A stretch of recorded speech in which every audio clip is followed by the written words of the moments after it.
Energetikos ministras Arvydas Sekmokas pasiūlė Šilumos ūkių asociacijai mažinti šildymo kainą derybomis su Lietuvos dujų perpardavinėtojais. Anksčiau Arvydas Sekmokas žadėjo dėrėti su Lietuvai dujas tiekiančiu Gazprom, kad šis sumažintų dujų kainą dar iki artėjančio šildymo sezono. Koks yra skirtumas tarp diskusijų, tuščių ir realių?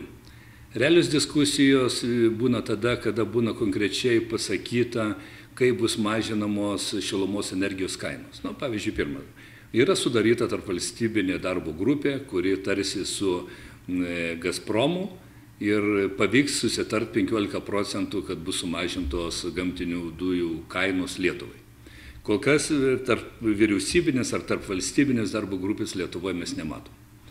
Kitas kelias turėtų būti, aišku, gal pasakyta, kad dalis šilumos ūkio bus modernizuota, tai reiškia, kad bus kitokie katilai, kurie bus ekonomiškesni, kaip aš sakiau, ir bus pradėta vartoti jau ne vien gamtinės dujos, bet ir biokūras. Tai tuo pagrindu būtų pasakyta, kad tokių katilų Lietuvoje nuo kūrenimo sezono bus pastatyta ten 10, 15 ar 50 ir kaina sumažės 20 ar 30%. Kol kas irgi konkrečių, kalbų negirdėti ir nematyti. Man šitą diskusiją primena, tokius laikus, kada ateini į pamoką nepasiruošęs ir bandai kalbėti, mokytojui apie bet ką, vien dėl to, kad tu negautum blogo pažymio, bet tas bet kas gali trūkti labai trumpai. Nes rudenį, aš manau, ministrui reikės Seime paaiškinti, kaip jiem sekėsi gyvendinti savo pažadus dėl šilumos energijos kainų sumažinimo, nes jeigu kaina nebus sumažinta, tai reiškia, kad energetikos ministras, ponas Sekmokas, bus apgavęs daugelį Seimo narių, ypač tie Seimo nariai, kurie balsavo už gamtinių dujų įstatymą.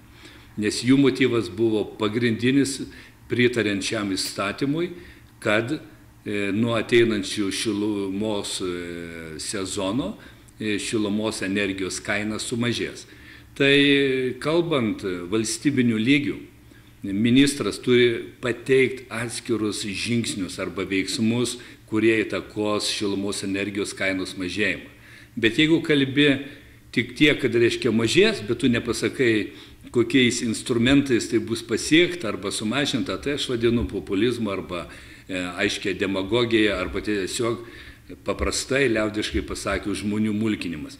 O žmonės yra labai pikti, nusivylę ir manau, kad jeigu tas pažadas energetikos ministro nebus įgyvendytas, tai aš manau, kad gali atsirasti ir įvairiausių priemonių, kuriom visuomenė bandys, išreikšti savo, nepasitenkinimą šitos vyriausybės neveiklumu.